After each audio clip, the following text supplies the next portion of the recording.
दादोजी कोंडदेव या मुलखाची व्यवस्था पाहू लागले। उद्ध्वस्त झालेली गावे शिवाजी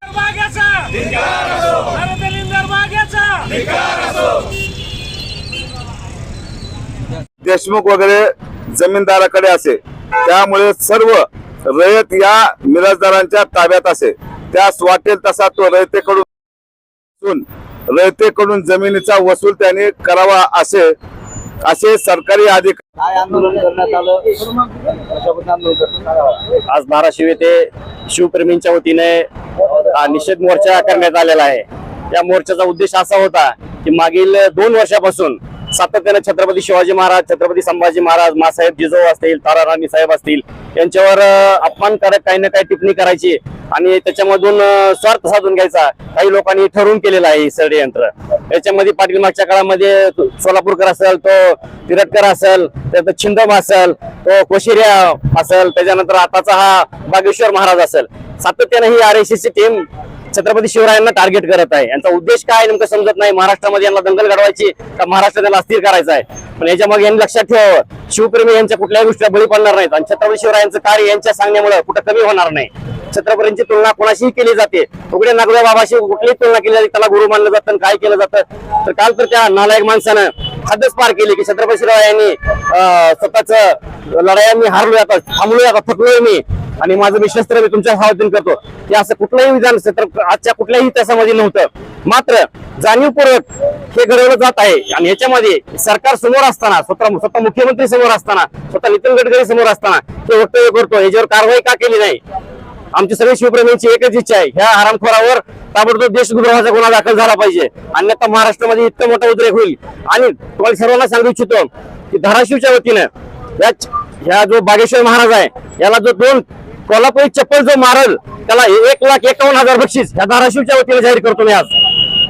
त्या नायकाला उभा चिरला पाहिजे ही आमची धाराशिवकरांची भावना आहे। कारण सातत्यानं ही RSSची टीम छत्रपती शिवरायांना, छत्रपती संभाजी महाराजांना, जिजाऊंना, ताराराणी साहेबांना ही जाणीवपूर्वक बदनाम करत आहेत। हे षडयंत्र यांचं, या षडयंत्र मागे आपल्या शिवप्रेमींनी एकूण सगळ्या शिवप्रेमींनी एकत्रित आंदोलन केले, काय भावना आहेत? राज्याचे मुख्यमंत्री व केंद्रीय मंत्री सन्माननीय नितीनजी गडकरी साहेब यांच्या संयुक्त स्टेजवर जी भांगेश्वर महाराजांनी जे वक्तव्य केलेलं आहे त्या राज्यातल्या सर्व समाजातल्या लोकांच्या भावना अतिशय भडकलेल्या आहेत। आमच्या राजाचा अवमान करत असताना हे दोन्ही जबाबदार मंत्री यांनी तिथं त्याच्यावर का त्याला थांबवण्यात आलेलं नाही। आमची सर्वांची इच्छा अशी आहे की त्या बाबावर तात्काळ महाराष्ट्राच्या मुख्यमंत्र्यांनी गुन्हा दाखल करावा आणि त्याला तात्काळ जेलमध्ये घालावं अशी आमची सगळ्यांची भावना आहे। महाराष्ट्र संतांची भूमी आहे। संत म्हणलं की सर्व जाती धर्माच्या पलीकडे जाऊन सर्वांना एक संघ आणि सोबत घेऊन जाण्याचं काम या संतांनी केलं आणि आजकाल नवीन कुणी संत म्हणून राज्यामध्ये देशामध्ये वावरतायत, काही बोलतायत।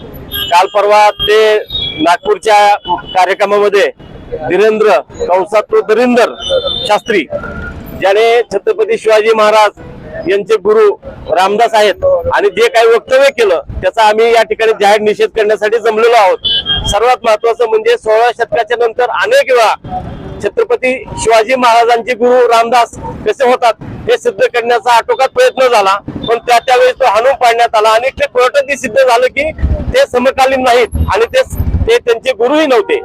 आणि त्या कालच्या परवाच्या कार्यक्रमामध्ये व्यासपीठावर मुख्यमंत्री देवेंद्र फडणवीस होते, नितीनजी गडकरी होते, सरसंघचालक भागवतजी होते, हे सगळे असताना हे निमूटपणे ते बघत होते। मला वाटतं की यांनीच त्यांना ही माहिती चुकीची पुरवली आणि ते धीरेंद्र शास्त्री यांनी त्या ठिकाणी बोलली गेली। याआधी नालायक असलेला राज्यपाल होऊन गेलेले आपल्या राज्याचे भगतसिंग कोश्यारी त्यांनीही शेण खाण्याचा प्रयत्न केला। वारंवार छत्रपती शिवाजी महाराजांना कसे तुच्छ लेखता येईल, कसं रामदास स्वामी त्यांचे गुरु आहेत हे मांडण्याचं काम हे वारंवार करत आहेत, पण याने साध्य काहीच होणार नाही। या राज्यातील लहान मुलाला सुद्धा माहिती आहे छत्रपती शिवाजी महाराजांचे खरे गुरु कोण होते। ज्या राजाने स्वतःच्या पराक्रमावर हे राज्य उभा केलं, सर्वांना समतेचा संदेश दिला आणि या राज्यामध्ये संत तुकाराम महाराजांसारखे, संत नामदेवासारखे आपले गोरा कुंभार चोखामेळासारखे समतावादी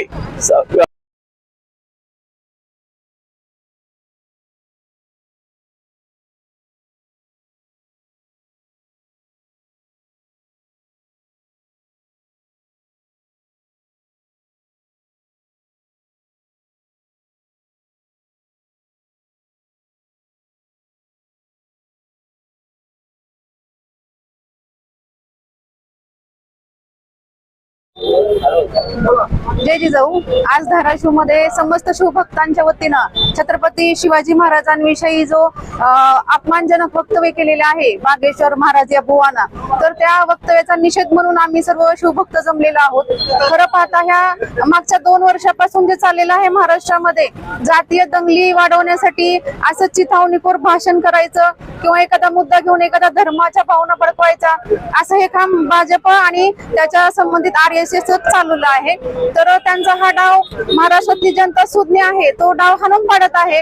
पण तरी सुद्धा ज्या व्यासपीठावर राज्याचे मुख्यमंत्री असतात, RSS चे भागवत सारखे ज्येष्ठ व्यक्ती असतात, तर त्या व्यक्तीच्या समोर हा बागेश्वर जो दुसऱ्या राज्यातला आलेला बुवा आहे, त्याला आपल्या महाराष्ट्राचा इतिहास काय माहित असणार आहे. त्यामुळे माझा त्या बुवाला हा प्रश्न आहे की त्याला नेमकी लुंगी नीट गुंडाळावी काय हे सुद्धा कळत नाही. आणि तो छत्रपती शिवाजी महाराजांवर बोलणारा हा बुवा, त्याला त्याची लायकी दाखवण्यासाठी महाराष्ट्रातील समस्त शिवप्रेमींनी असं आवाहन मी करते की बागेश्वर जर पुन्हा महाराष्ट्रात आला तर त्याला आम्ही त्याच्या लुंगीवर कधीच जाऊ देणार नाही, याची त्यांनी नोंद घ्यावी. आणि मुख्यमंत्र्यांना माझं आवाहन आहे की मुख्यमंत्री साहेब, तुम्ही फक्त RSS चे किंवा BJPचे व्यक्ती नसून महाराष्ट्राचे मुख्यमंत्री आहात. त्यामुळे एखाद्या समाजाची भावना उद्विग्न होत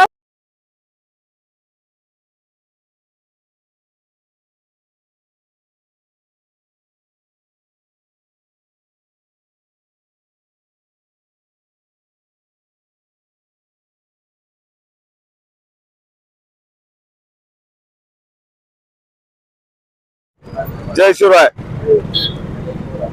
पुणे परगणा हे शिवाजींचे वडील शहाजी यांचे जहागीरदारी होते आणि अगदी लहान वयात दादोजी कोंडदेव यांच्या मदतीने शिवाजीने या परगण्याची व्यवस्था पाहावी अशी व्यवस्था केलेली होती.